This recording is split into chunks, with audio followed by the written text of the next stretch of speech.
HVAC. Pharmaceutical products can be very sensitive to their environment. If a product that is heat or moisture sensitive is not held under the correct conditions, it will degrade.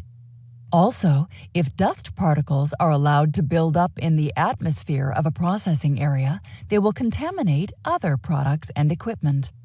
It is critically important, therefore, to create the proper environment inside the facility before approval can be given to produce a drug product. From a manufacturing perspective, the important environmental considerations are air quality, temperature, and water quality.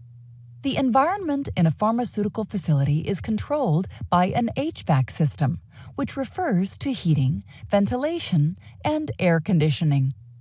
These parameters will be discussed in the following screens.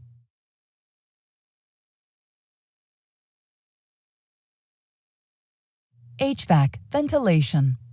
The air quality in a pharmaceutical manufacturing facility is very important. Air that is drawn in from the outside will require some form of treatment depending on where it will be distributed in the facility. The air in every room of a facility must be changed at regular intervals, for example, 25 air changes per hour. This is to avoid any buildup of contaminants in the room. The majority of clean rooms are positive pressure rooms. This means the air pressure inside the room is greater than outside the room.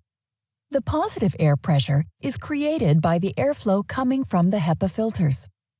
When a door is opened, the clean air in the clean room is drawn out of the room and prevents any contaminated outside air from entering. It is important to keep all doors closed when not in use to minimize cross-contamination.